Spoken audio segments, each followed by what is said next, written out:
Eu tive a mesma dificuldade. Quando eu vi efeitos exógenos, o que será isso?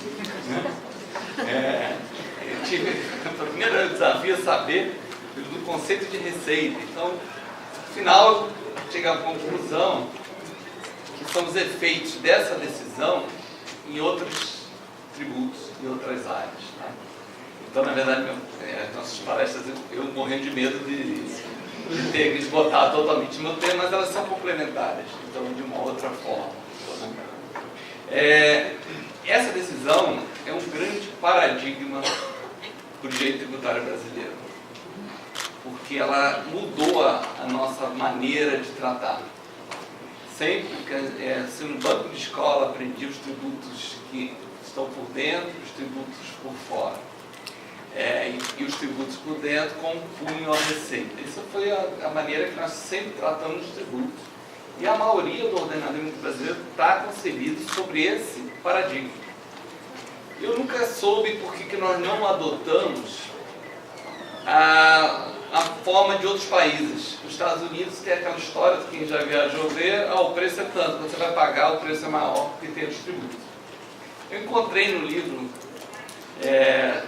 do grande economista brasileiro, Alberto Campos, naquele Lanterna de Popa, que ele, na época, ele foi ministro da Fazenda, ministro do Planejamento, ele falou que aquilo foi uma opção.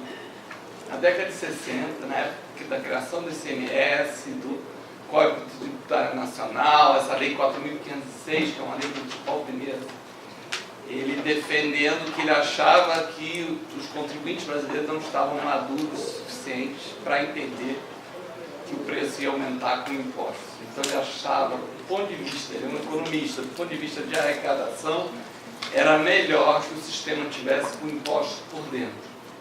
Só que com essa decisão, aparentemente nós mudamos esse paradigma. A ideia é que os tributos que tradicionalmente vinham por dentro, como ICMS, por exemplo, eles não compõem receita. E isso vai ter repercussões, aqui os fatores exógenos, em várias situações. É uma grande mudança que a gente não percebeu ainda todos os efeitos dela. O meu comentário é sobre o conceito de receita. Então eu vou fazer um breve histórico para a gente entender a evolução. Na verdade, as contribuições, na década de 60, 70, elas eram praticamente residuais. Você vê que o Código Tributário nem fala das contribuições quase, só no final ele cita essas contribuições. Na verdade, elas começaram com PIS e COFINS, PIS e FII social, que eram valores muito pequenos. Mas rapidamente o governo percebeu o potencial de arrecadação. Somente depois da Constituição de 88, eles viram que os impostos tinham que ser repartidos e as contribuições não. Para ele arrecadava R$1, ele cobrava R$1 de contribuição e arrecadava R$1. Isso fez com que as contribuições ganhassem uma projeção que elas nunca tiveram antes. Então, nessa evolução do conceito de receita, lá 4.502, uma das primeiras leis, ela está ligado ao conceito de receita, ao produto da venda de bens e serviços. Vai se repetir também no Decreto-Lei 1598, muito associado à ideia de faturamento. Essa discussão se manteve com essa mesma ideia, até que, mais adiante, lá em 91, se cria o COFINS, de substituição social. E aí começa uma discussão, os contribuintes dizendo, olha, essa base é o faturamento, até porque a Constituição, no artigo 195, falava em faturamento, e o fisco querendo ampliar esse conceito para a receita bruta como um todo. Quem mais antigo lembra, foi uma discussão por muitos anos, até que veio o ADC número 1, dizendo, olha, não é só o que fatura, o conceito é mais amplo, mas está ligado à venda de bens e serviços. Posteriormente, já na década de 90, final dela, o governo efetivamente queria ampliar a base da COFINS. Na Lei 9.718, ele fala que é toda a receita, extensa ou receita bruta, a totalidade das receitas oferidas pela pessoa jurídica. Só que por uma incompetência do próprio governo, ele mandou a lei 20 dias antes de mandar a emenda constitucional 20. Eu lembro que eu fui muitos anos no fisco, estava lá discutindo isso, na hora de mandar, um mandou mais rápido que a outra. Uma pichotada assim, então a lei saiu sem ter o fundamento constitucional. E aí todo mundo foi uma declaração de constitucionalidade, gerou um bando de restituição, um pouco repetindo o que vai acontecer agora. Depois, ela não atingiu as novas leis não cumulativas, que já vinham com esse novo conceito de total de receitas oferidas, independente da denominação. O fisco aí conseguindo, pelo menos para as que estavam no regime não cumulativo, de ampliar esse conceito de receita. Mais adiante,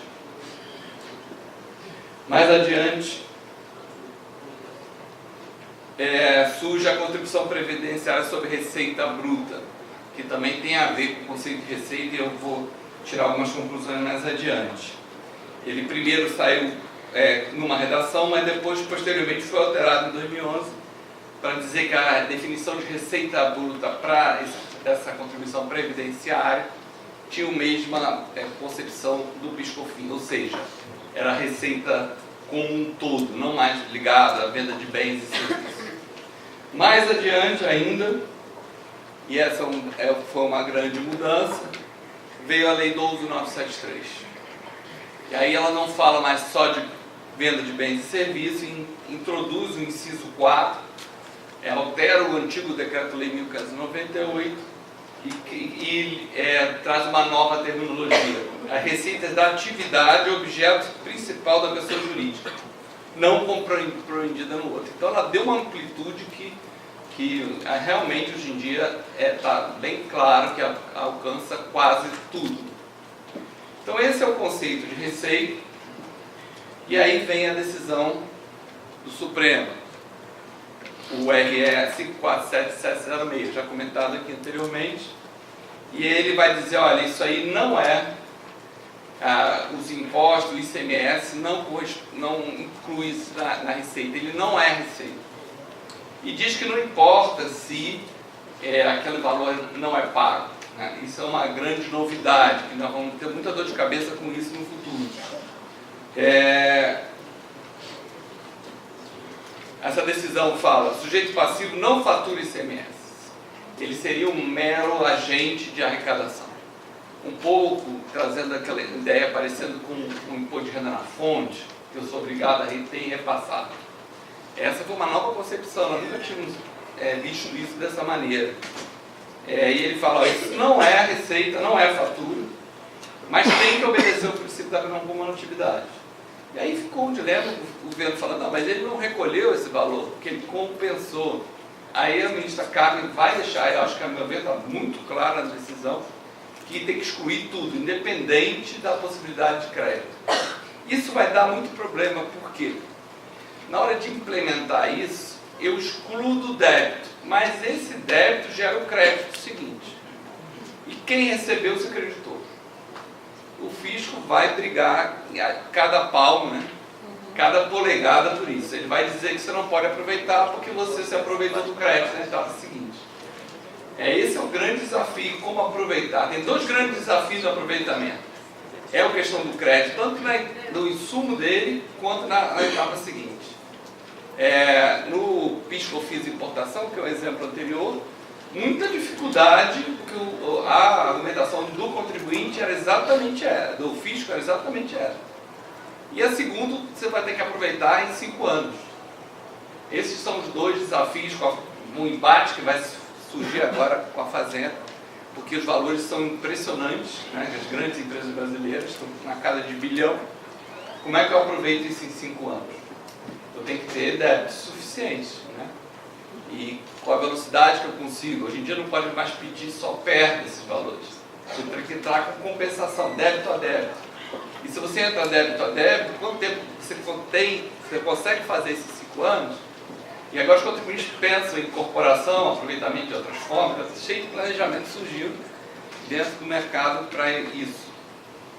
Então, essa é a decisão. Tem efeitos imediatos, né? Porque basta a publicação, ela vincula os demais magistrados que serão notificados a aplicar a tese. E administrativamente, vincula também. Claro que a Procuradoria precisa, pelas portarias dela, reconhecer isso. Mas o efeito é imediato. Nós estamos ainda numa linha do tempo, basta a publicação do acordo para notificação às cortes e ele ser aplicado. Mas nós estamos ainda pendentes de um embargo de declaração. O que é a primeira coisa que a Procuradoria fez? Entrou com embargos pedindo a suspensão para que não seja imediata a aplicação. Isso não tem surtido efeito. Os tribunais, a primeira instância, a segunda, já têm aplicado. Mas lá ela pede modulação de efeitos e ela não foi apreciada. E por fim, a sessão do julgamento que vai apreciar esses embargos. Então, como eu disse, é imediata a aplicação desse. E o STJ ainda está aguardando, tanto a primeira como a segunda instância, o TRF tem aplicado essa decisão do Supremo. Mas o STJ ainda está aguardando. E quais seriam os efeitos, né? Agora, na parte, o que seriam os efeitos, a parte exógena dessa decisão, né? PIS e a COFINS, né? Como seria, podemos recuperar também os outros tributos? Esse seria um efeito dela, né? Os dois irmãos aí, o PIS e a COFINS. Quais são os limites disso? Como é que eu aplico isso aí? Essa é a nossa... Agora eu vou procurar rapidamente tratar. Primeiro, é importante entender o alcance da decisão. Eu tenho um tributo com regras únicas em certos aspectos. O fato gerador dele é receita. Em outros tributos também não tem o mesmo fato gerador. Por exemplo, PIS, COFINS, importação de serviços é o preço da operação, ICMS. Então, pode haver aplicação para outros tributos. Eu fujo um pouco da esfera e da análise dessa decisão. Ele é apurado base a base, ele não é destacado na nota fiscal e a base de cálculo dele é diferente do valor agregado. O PIS/COFINS tem essas peculiaridades, ele tem um crédito de 9,25, tem uma saída 3,65, isso convive na situação. É diferente do IPI ou do ICMS. Parece que ele separa a regra do crédito da regra do débito. Ele tem essa peculiaridade que o distingue dos outros tributos. Então vamos ver cada um. O primeiro que surge é o ISS. O ISS, a situação é muito parecida. Na verdade, se não fatura ICMS, não fatura ISS. Então me parece bem tranquilo que é uma extensão clara dessa decisão. Tem uma repercussão geral já reconhecida no STF. O relator é o ministro Celso de Mello, e que está aguardando a decisão dos embargos do processo lá do Supremo. O STJ também já está aguardando. Ele teve uma decisão em junho do ano passado de aguardar o entendimento do STF. Mas ele já vem sendo aplicado, tanto em primeira quanto em segunda instância. Eu trago uma decisão do TRF da primeira região, entre aspas, o raciocínio adotado pela exclusão do ICMS na base de cálculo do PIS/COFINS é cabível para também excluir o ISS. Então esse seria talvez um dos primeiros efeitos imediatos dessa decisão. E o próprio PIS/COFINS? O cálculo do PIS/COFINS é um cálculo por dentro, que é como o ICMS, ele deduz da sua própria base. Então, quando eu calculo, eu já tenho inserido e tributado o próprio PIS/COFINS. Então, se eu tiro o ICMS, eu tiro o ISS, eu também tenho que tirar o PIS/COFINS. Esse é o efeito imediato. Ele está embutido no preço. Já existem decisões, eu trago uma decisão de um processo ainda de primeira instância, que o juiz diz? Por simetria, entendo que a idêntica solução deve ser aplicada ao caso concreto, onde se discute a possibilidade de exclusão de PIS e COFINS da base de cálculo das próprias contribuições. Então, esse seria outro efeito claro a ser aplicado, a exclusão do próprio PIS e COFINS da base dele mesmo. As contribuições sobre receita bruta, previdenciárias. Essa aqui é talvez também um efeito claro. E os tribunais, a STJ já está mandando de volta para ajustar o efeito da decisão da exclusão da base de cálculo para essas contribuições do ICMS. Aqui eu trago uma decisão, um recurso extraordinário, que o próprio Supremo devolve o processo, os autos ao Tribunal de Origem, para adequação ao disposto no artigo 1036 do Código de Processo nos termos do 3, ou seja, aplica a decisão para excluir nesse cálculo previdenciário. Então, todas essas eu estou falando de cálculo de PIS/COFINS. Agora eu vou mais exógeno ainda, eu vou tratar da base de cálculo do imposto de renda. O lucro presumido, ele tem a base a receita bruta. Será que eu podia entender que não compõe a receita bruta também o ICMS e esses outros todos que eu falei aqui? Aqui surge um problema, meu ver. Eu não estou mais falando dentro do mesmo tributo, estou falando do tributo com outra sistemática. Em princípio, o lucro presumido, ele tem a receita e tem uma presunção de despesa. E na presunção de despesa estão todos os custos, inclusive, do ICMS. Eu estaria tirando e deduzindo. Teria uma duplicidade. Esses são os argumentos contrários, né? E se eu não opto pelo lucro previsto e vou para o lucro real, lá eu tenho a possibilidade de dedução das duas. Eu atende no lucro real. Só que já tem decisão concedendo. Olha essa decisão do TRF da 4ª região. Eu só vou ler a parte achurada. Não se tratando de receita bruta, os valores recolhidos a título de ICMS não compõem a base de cálculo do RPJ e da CSL. A meu ver, isso seria um efeito que, a meu ver, está indo um pouco longe demais, mas está sendo acolhido. Então, nós estamos vendo quantos litígios vão surgir a partir dessa discussão. Tanto para aproveitamento dos valores pagos, quanto para ampliação da decisão para outros tributos. E como eu só falei coisa boa, vou falar uma coisa ruim agora. É incrível isso. Se é um mero repasse, eu estou só com o agente do governo recolhendo o tributo para repassar ICMS. E se eu não recolho o ICMS? Se eu não recolho, é um crime de apropriação indébita, que acontece no fonte, né? Isso causou divergência, e a 3ª sessão do STJ resolveu essa divergência, entendendo que é crime de apropriação indébita. E ele tem uma repercussão danada, porque a mera inadimplência nunca foi considerado crime. E não está lá na 837, que o pagamento resolve. Esse crime, o pagamento não resolve. Me mandaram agora do escritório, condenaram um empresário a 8 anos de prisão, com base nisso. Então, essa decisão, se o ICMS, eu estou arrecadando para repassar ao governo, se eu não repasso, eu estou cometendo crime de apropriação indébita. Olha aqui a decisão da 3ª sessão do STJ, no habeas corpus. Recente julgado do STF condenou não ser possível incluir no ICMS na base de cálculo PIS/COFINS, uma vez que não trata de receita da empresa, a qual apenas faz um intermédio no repasse do imposto. Se é ele quem pode pedir a repetição, é porque foi ele quem arcou com o ônus econômico. E se não houve o devido repasse aos cofres públicos, tem-se apropriação indébita.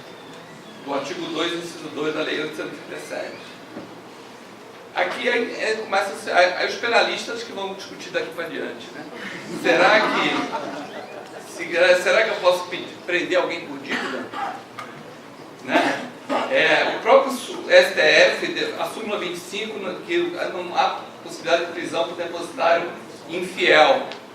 Eu meramente não paguei o tributo. Toda essa discussão vai surgir. E então esse é um efeito também que essa decisão pode vir a cumprir. Então seriam esses principalmente os argumentos, os pontos que esse efeito, são vários, né? Claro que deve ter pessoas já pensado outros, né? Mas esses já nos ocupam em demasia. Todos esses efeitos, é uma grande mudança, como eu falei no início, de como o sistema tributário está organizado. Ele estava estruturado nessa possibilidade de tributação por dentro e ser considerado receita. Ao alterar isso, você tem uma gama de efeitos laterais. Obrigado a todos por me ouvir.